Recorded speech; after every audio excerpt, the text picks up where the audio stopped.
Hal-hal tersebut ada kaitannya dengan pasal dalam KUHP, dalam aturan-aturan yang menjadi payung hukum kita. Saya tidak mengharapkan kawan-kawan ketika membaca slide langsung menulis atau langsung menghafal, tidak. Nanti bahan secara lengkap bisa diminta oleh koordinator Kohut. Yang penting substansi dalam tiap materi ini yang ingin saya sampaikan. Secara prinsip benang merah bagaimana kaitan antara tugas satu dengan tugas yang lain. Jadi kita nggak usah terlalu langsung panik melihat materi saya ada nanti ada di Pak Abdul, silakan nanti disebar Pak. Sebelumnya saya mohon izin untuk memperkenalkan diri bagi kawan-kawan yang belum tahu saya, yang bagi yang sudah tahu tolong kasih tahu yang belum tahu. Nama saya John Paul Lutri. Saya saat ini diperintah oleh Kementerian untuk membantu tugas pokok Pak Gubernur selama kepala Balai PPK. Ini pejabat struktural di seksi wilayah ini adalah tangan beliau dan kaki-kaki beliau adalah kawan-kawan volunteer di lapangan. Saya dari Polhut itu satu angkatan dengan Pak Dani. Kami dari tahun 99, pendidikan tahun 98 di Kapolri, tahun 99 Pasca. Saya pertama kali ditugaskan di Balai Besar TNPBS. Ya, mungkin setelah Pak Dani sebagai Polhut yang pertama menjadi kepala resort, mungkin saya Polhut yang kedua. Jadi sarjana yang menjadi kepala resort juga. Saya kepala resortnya satu di sekolah di atas.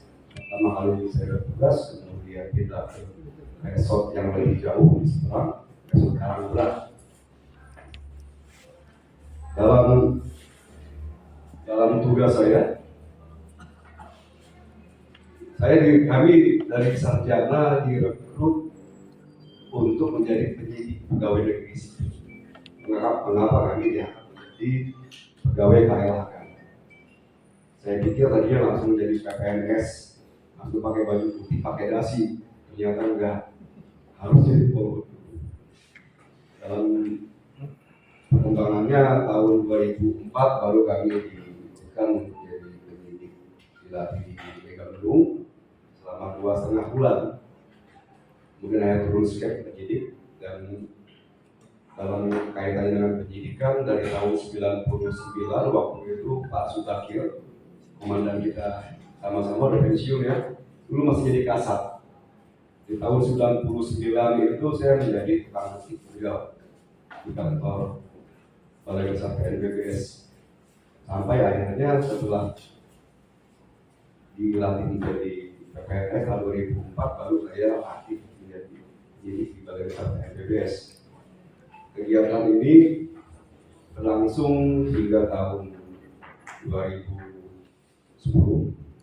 Kemudian saya dipercaya dan diberi tugas untuk menjadi karya siswa selama 1,5 tahun. Selanjutnya tahun 2012 sampai dengan tahun 2014 saya dipercaya sama Kementerian untuk menjadi kepala seksi 4 di Tuhan di Balai Besar PNPBS di Kaum Bengkulu. Kemudian tahun 2014 saya dipercaya untuk menjadi kepala seksi pemanfaatan dan pelayanan di Balai Besar PNPBS dari tahun 2014 sampai tahun 2023. Jadi ketika tahun 99 sampai dengan tahun 2010, kemudian dilanjutkan menjadi tahun 2014 hingga tahun 2023, saya dipercaya untuk memberikan warna di kegiatan pemberdayaan masyarakat dan pelayanan perizinan. Jadi mohon maaf karena dari tahun 2014 hingga tahun 2023 saya berkecimpung di pemanfaatan dan pelayanan. Mungkin darah Polhut saya agak memudah, tapi alhamdulillah saat ini saya dipercaya menjadi kepala seksi. Mudah-mudahan mudah-mudahan saya mengental lagi forumnya. Amin. Kembali ke zaman ini. Itu sekilas yang bisa saya sampaikan. Mudah-mudahan kawan-kawan siap menerima bahan ini. Saya minta kawan-kawan sekarang tarik nafas panjang dulu 3 kali. Terus lanjut. Nah, dari leg.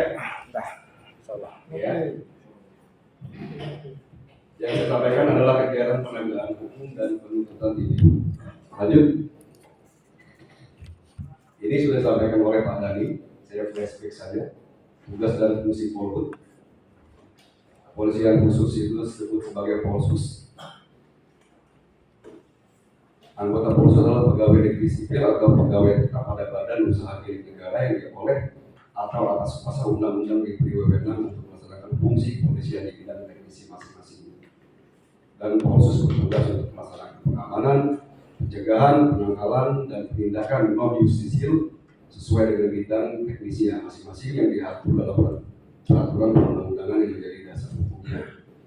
Polsus berfungsi untuk melaksanakan fungsi kepolisian khusus dan terbatas dalam rangka penegakan peraturan perundang-undangan di bidang penugasan masing-masing. Maksudnya masing-masing kementerian. Polsus diberi wewenang untuk melaksanakan fungsi kepolisian di bidang teknisnya masing-masing. Lanjut. Bidang operasional Polsus ada 2, yaitu yang pertama dilakukan dengan cara mengkaji dan atau merumuskan perencanaan di bidang pengamanan, pencegahan, penangkalan, serta penindakan non-justisial. Dan yang kedua, pelaksanaan kegiatan bersama. Kegiatan yang pertama ini akan lebih kental dengan tupoksinya urusan lingkup kalau di Balai PMWK.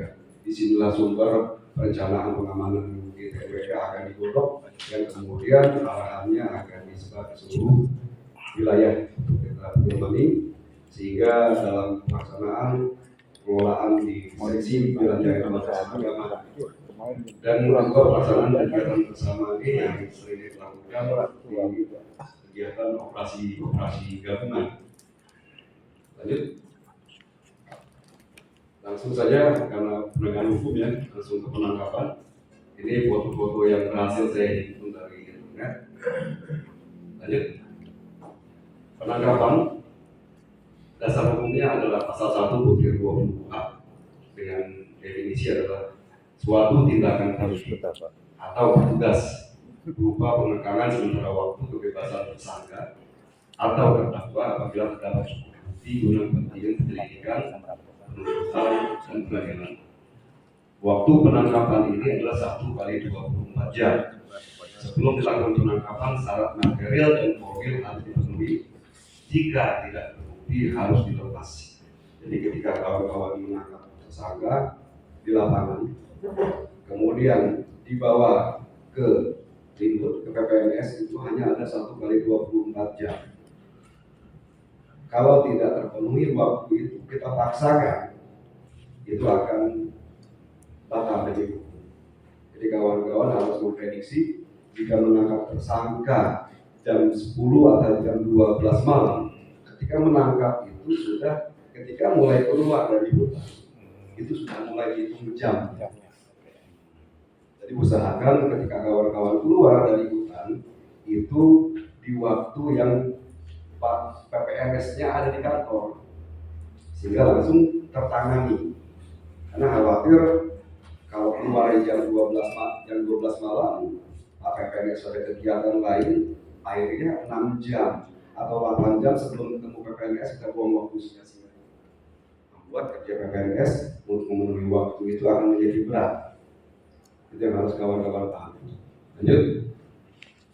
Yang berhak melakukan penangkapan di sini adalah 1 penyidik dan penyidik pembantu. Dasarnya adalah hak.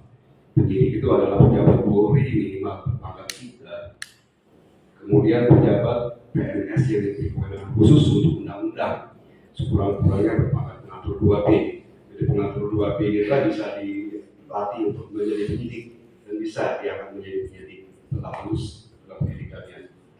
Kedua, penyidik pembantu. Penyidik pembantu ini adalah pejabat Polri berpangkat minimal Brigda, dan di PNS adalah yang minimal pengatur muda golongan 2A. Kecuali bertangkap tangan pada saat melakukan tindak pidana, setiap warga negara tanpa terkecuali berhak punya hak untuk melakukan penangkapan. Yang wajib adalah masyarakat yang mempunyai tugas pengamanan seperti satpam apapun, kemudian petugas pos kamling itu wajib. Tapi masyarakat yang lain hanya punya hak untuk selanjutnya diserahkan kepada penyidik. Kalau kita seperti itu, itulah maksud non justitio seperti disampaikan oleh Pak Jani tadi. Lanjut, hak tersangka dalam hal penangkapan ini harus kita perhatikan. Jangan sampai nanti ketika ada hak-haknya yang tidak kita penuhi, penyidikan sedang berlangsung, malah kita menghadapi pra-peradilan. Ini akan membuat konsentrasi kita pecah.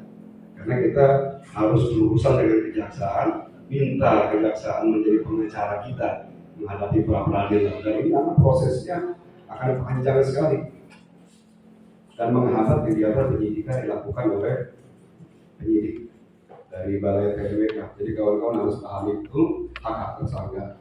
Yakni yang pertama, setiap warga negara yang diduga sebagai tersangka dalam peristiwa pidana berhak melihat dan meminta surat tugas dan surat perintah penangkapan terhadap dirinya.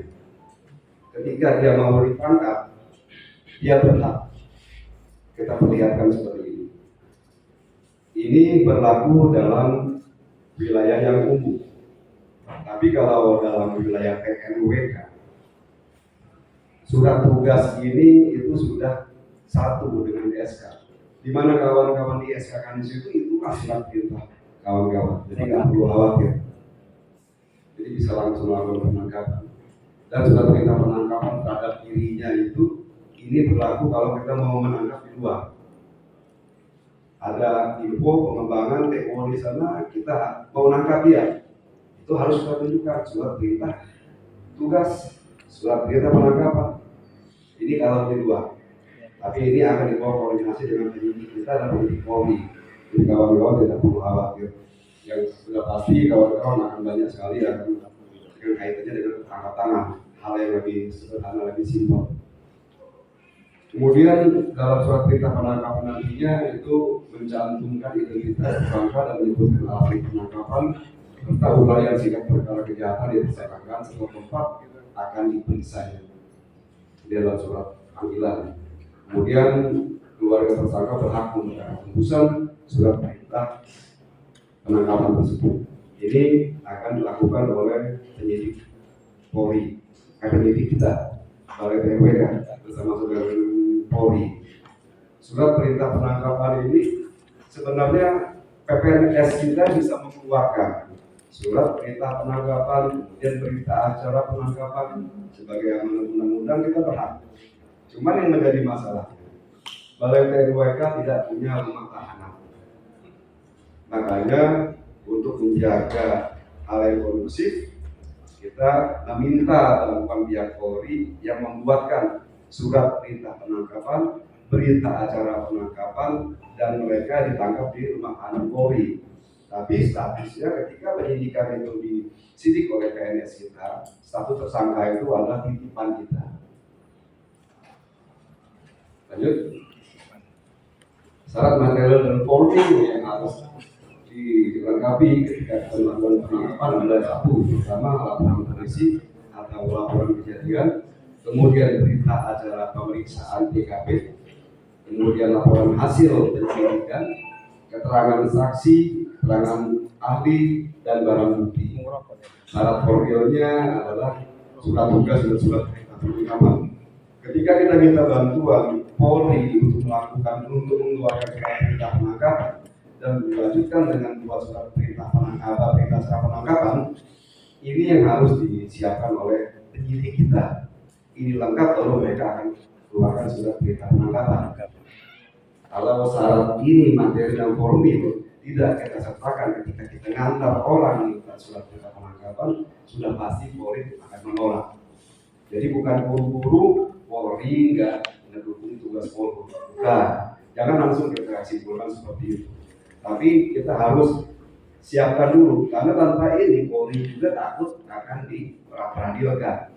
Kalau ada peradilan untuk Polri itu otomatis institusi Polri akan terguncang dan kita juga akan kerepotan. Saya sudah mengalami dari penangkapan, pengawalan, penyidikan, bahkan saya sudah pernah menghadapi peradilan ketika saya melakukan operasi penurunan perambah di seksi 4 yang saya turunkan itu 2000 hektar, jumlah datanya sekitar 780 sekian. Itu 4 orang provokator, salah satunya adalah alim ulama di sana, ustadz di sana. Karena tuntutan tugas akhirnya kita terpaksa melakukan itu karena sosialisasi yang berulang-ulang tidak juga membuat mereka paham. Dan alhamdulillah dalam peristiwa peradilan dan itu kita bisa menggunakan peradilan, akhirnya tetap penyidikan berlangsung dan para perambah itu karena ada pendampingan kasus yang dilakukan oleh kita kepada PM, kepada jaksa, para perambah itu dijatuhi hukuman masing-masing 3,5 tahun. Lumayan. Karena ada pendampingan dari kita. Karena Karena polisi dari awal sudah kita pegang. Akhirnya termasuk jaksa dengan KDI. Akhirnya mereka malu untuk main-main dan hanya satu pilihan hukum kita. Saya mendapat ilmu ini dari pimpinan kita yang sudah pensiun. Beliau bilang, ketika koordinasi dengan pihak penegak hukum lainnya, lakukan itu ketika sedang tidak perang. Jadi kita ke Polres, kita ke Koramil, dengan modal sebungkus rokok saja kita sudah bisa memperoleh hasil koordinasi yang maksimal jadi teman, jadi saling mendukung. Itu lebih murah ya yang harus kita keluarkan. Tapi ketika kita sudah ada masalah, kalau kita koordinasi, uang berapapun tidak akan cukup. Bahkan bisa-bisa kantor kita jadi ATM mereka. Jadi koordinasi upayakan dari awal, dari hal-hal yang kita tidak ada masalah, temani mereka. Karena suka atau tidak suka, tugas kita melibatkan mereka. Kita tidak bisa secara hukum untuk berdiri sendiri. Lanjut. Kemudian penggeledahan. Penggeledahan itu ada 3 sasarannya: rumah, pakaian, badan. Dalam melaksanakan penggeledahan badan, wanita dilakukan oleh petugas wanita atau meminta bantuan seorang wanita yang dapat dipercaya. Jika kawan jangan berpikir bisa menggeledah janda ya, nggak boleh. Harus petugas wanita. Jadi buang jauh-jauh itu tadi. Yang ketiga, pertimbangan untuk melakukan penggeledahan adalah satu, adanya laporan hasil pemeriksaan dan laporan hasil penyelidikan. Kegiatan penggeledahan ini dilakukan bila ada di luar kawasan kita, itu ada lagi ketentuannya. Lanjut. Nah ini dasar-dasar melakukan penggeledahan, pengertian yang dapat dalam penggeledahan. Ini penangkapan ya. Lanjut. Nah ini dasar hukumnya adalah pasal 1, semuanya adalah UHAM. Nanti bisa dilihat barang-barang di dalam masing-masing. Kewenangan penyidik, pertimbangan nanti RP, hasil eksekusi, dan laporan hasil penyidik. Ulang lagi, ini ada yang terlewat. Lanjut. Untuk penangkapan ini adalah dasar-dasar hukum melakukan penangkapan.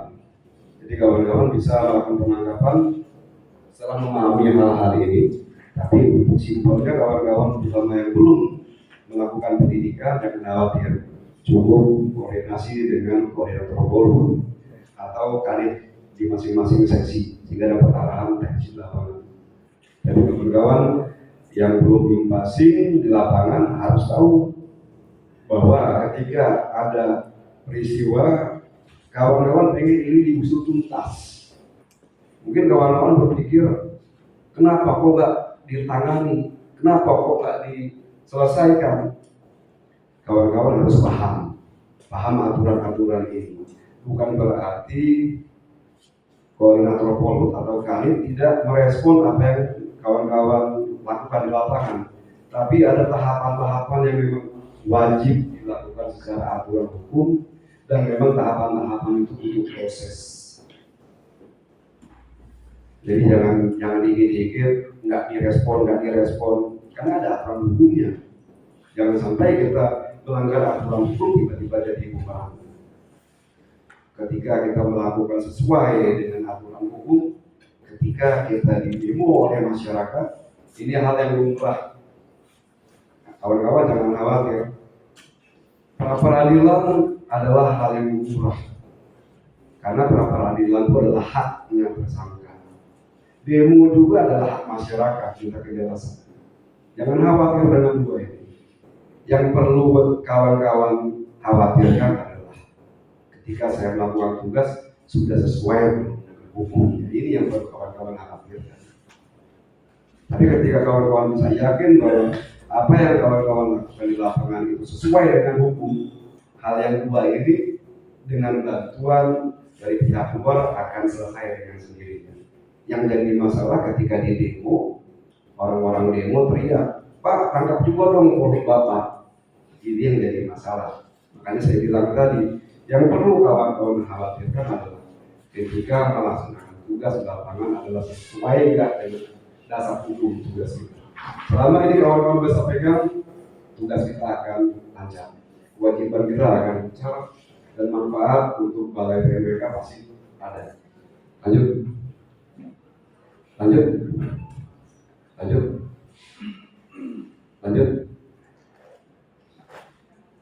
Penggeledahan ada 3, penggeledahan biasa dalam keadaan mendesak, larangan masuk ke tempat. Ini semua ada kaitannya dengan kewenangan penyidik ya. Nanti Pak Abdul bisa ngasih masukan-masukan ini ketika kawan-kawan butuh. Jadi kawan-kawan tidak perlu terlalu menyimak ini, cukup tahu saja. Lanjut. Prosedur penggeledah di luar daerah hukum. Ini ada 2, 1 melakukan sendiri dan 2 adalah didelegasikan.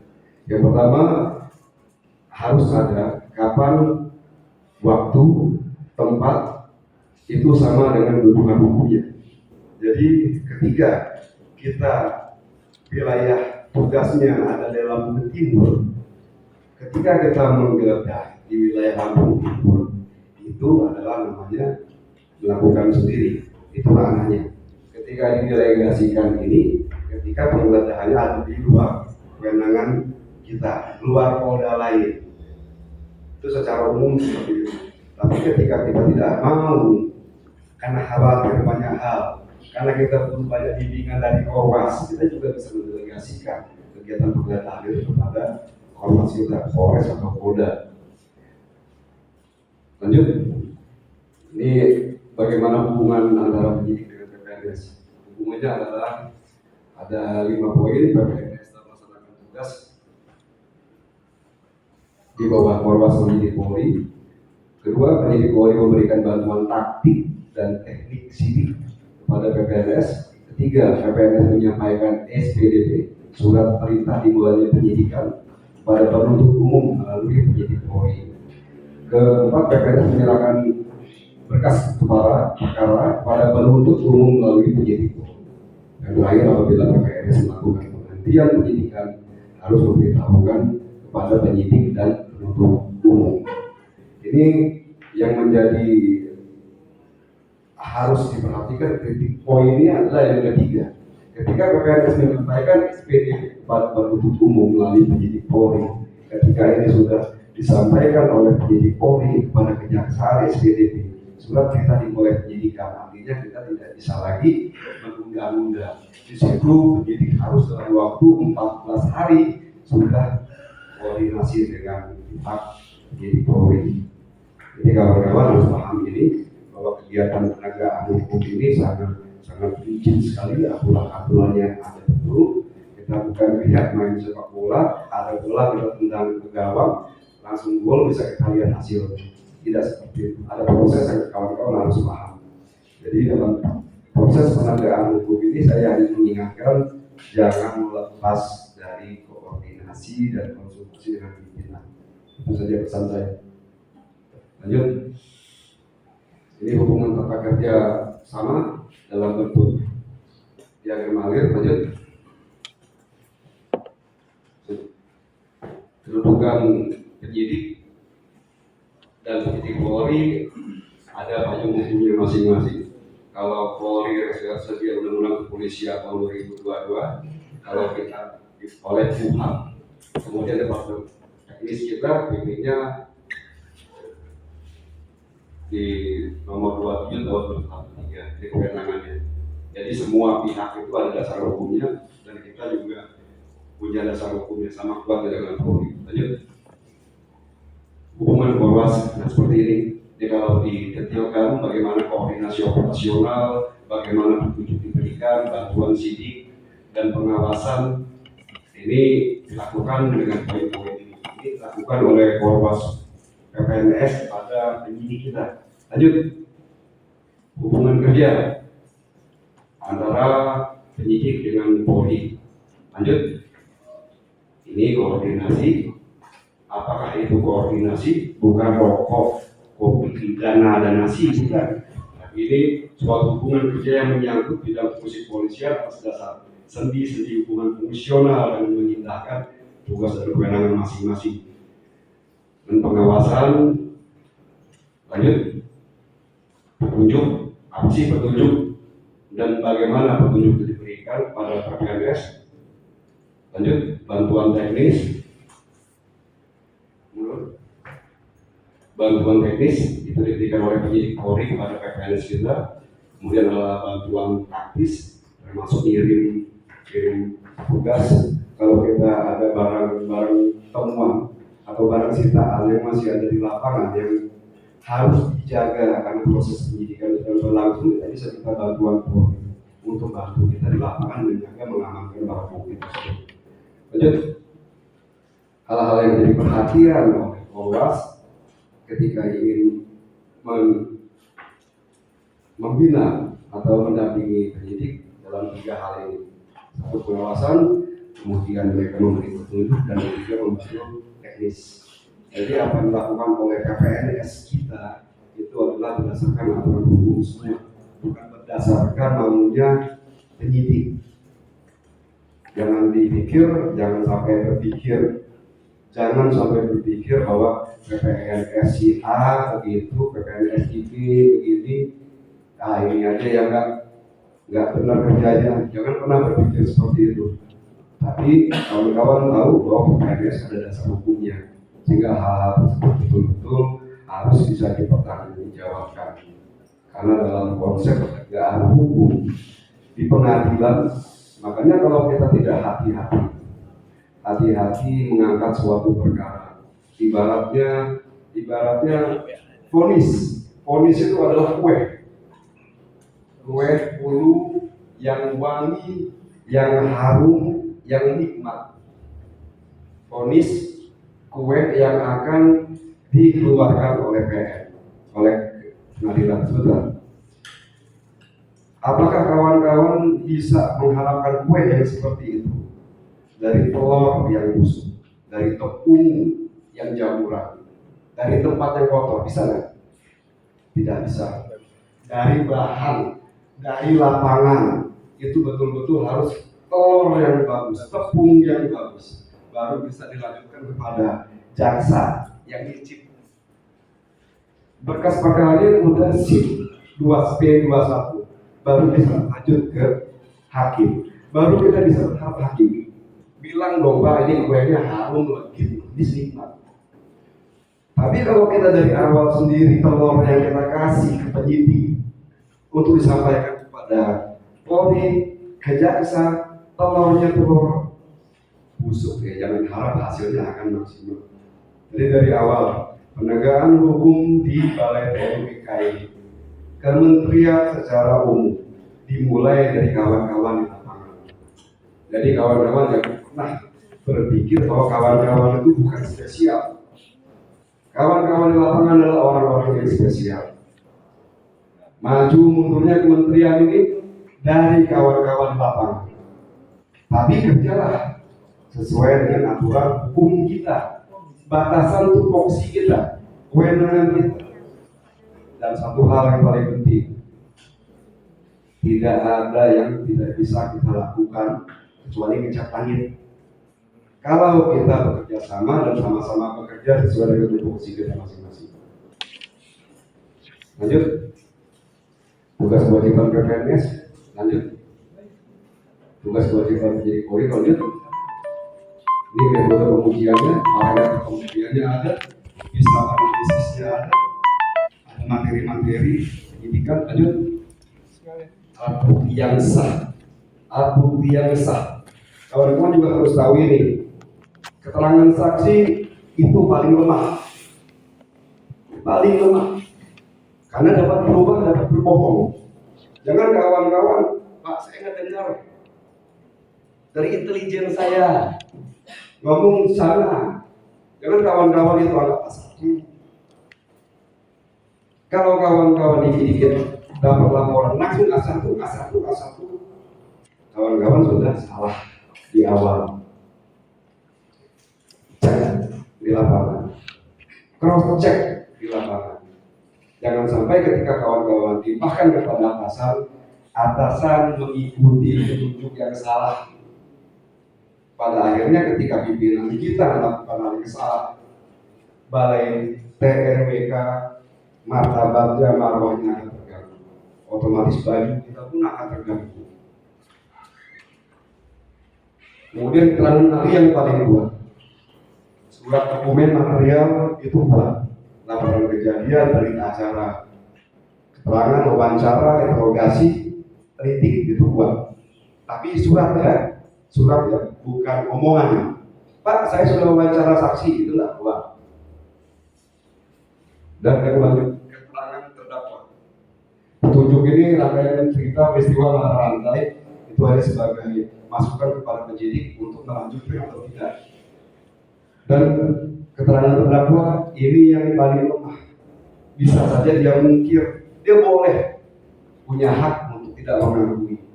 Kalau zaman dulu nggak ngaku kita pukul, jempolnya kita cabut kalau bisa, bulu kakinya.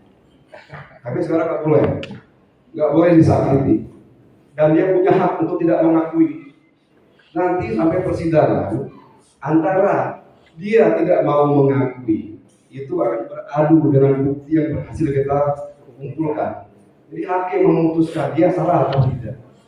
Jadi bagaimana kita yakin dia salah? Itu benar-benar membutuhkan kerjasama yang kuat dari lapangan penyidik kita Kapolri. Kalau seandainya kita sudah jelas-jelas dia bersalah, tiba-tiba putusannya rendah, jangan ngomong hakimnya nggak benar. Coba cek dulu telurnya yang kita bawa ke kantor itu telur justru apa telur bagus. Jadi kawan-kawan di lapangan adalah kawan-kawan yang spesial. Tunjukkanlah bahwa kalian yang spesial kerja sesuai dengan aturan yang berlaku. Lanjut. Ini kita kenal sudah definisi dari apa-apa yang saya sebutkan tadi. Lanjut. Tertangkap tangan. Apakah sih tertangkap tangan?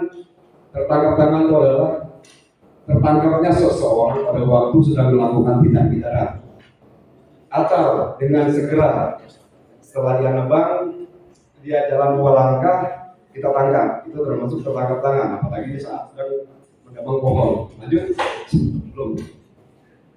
Belum. Atau mundur lagi.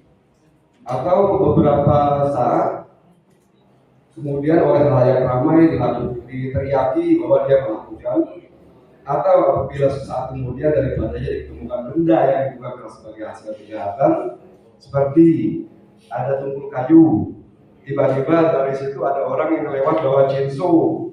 Kita tidak melihat dia menebang, tapi dengan adanya chainsaw ada kaitannya dengan tunggul tadi, dia posisinya tertangkap tangan juga.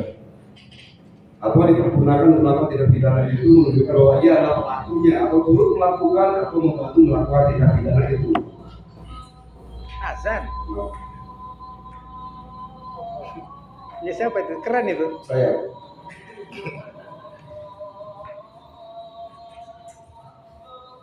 Mohon maaf sudah. Ketika pelakunya keluar dari kawasan kita bawa chainsaw, kemudian dia langsung naik motor, digonceng oleh seseorang. Seseorang itu juga dalam kategori tertangkap tangan membantu melakukan tindak pidana. Jadi yang tukang bawa motornya juga bisa dijadikan tersangka. Lanjut. Tempat kejadian perkara, apa sih maksudnya? Bukti permulaan yang cukup itu apa sih? Bukti permulaan cukup adalah alat bukti untuk menduga adanya suatu tindak pidana dengan mensyaratkan adanya minimal laporan polisi ditambah salah satu alat bukti yang sah. Apakah itu hasil uang ataukah itu alat yang berburu ataukah itu terduga tersangka? Itu tambahannya. Ada laporan polisi, ada salah satu di antara ini. Lanjut. Yang saya sampaikan karena sudah azan, kita harus buru-buru sholat ya. Kita refresh lagi. Mudah-mudahan kawan-kawan bisa menangkap benang merah dari yang saya sampaikan ini untuk secara detail memahami rekan-rekan secara paling umum bisa bagaimana aturan-aturan, nanti kawan-kawan bisa buka KUHP. Kalau bisa kawan-kawan belilah KUHP. Karena tugas kewenangan Polhut itu ada di KUHP itu. Al-Qur'annya Polhut itu ada di KUHP, bukan di DIPA. Paham ya? Seru lah kata-kata. Ya. Ya. Terkait dengan persyaratan calon penyidik pegawai negeri sipil itu di aturan pemerintah nomor 58/2010 itu adalah syaratnya berpangkat 3A. Berarti kan harus setara dengan sarjana. Minimal 2 tahun masa kerja. Nah itu Artinya sudah ada perubahan aturan. Artinya untuk menjadi penyidik itu ada syarat minimal. Jadi kawan-kawan yang merasa IQ-nya encer, Foto KB komplit. jangan Foto langsung, video saya lebih pintar dari Pak, lu kayaknya. Masa Pak aku nggak jadi penyidik, saya enggak, ada aturan mainnya. Yang saya ingatkan adalah satu, Polhut adalah satu tubuh. Mulut ada di kepala. Mulut ada di kepala, tangan kanan kiri, kaki di bawah, jangan kebalik. Jadi kalau kita ingin menunjukkan bahwa kita Polhut, bekerjalah sebagaimana aturan hukum Polhutan. Kalau ada ide-ide masukan, sampaikan kepada pimpinan. Jangan kita yang ngomong langsung di luar. Karena satu tubuh, kaki seharusnya di lapangan, di bawah kaki. Kok bisa-bisanya kaki ini ngomong? Kalau ini yang terjadi, kita sudah bukan satu tubuh Polhut lagi.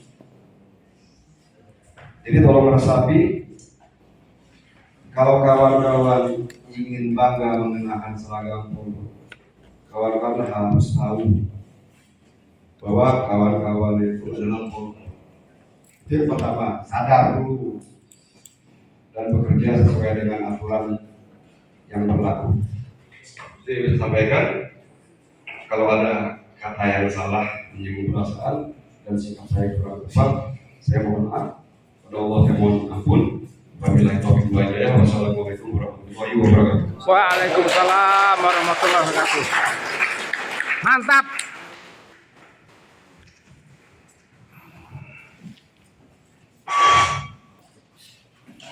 Terima kasih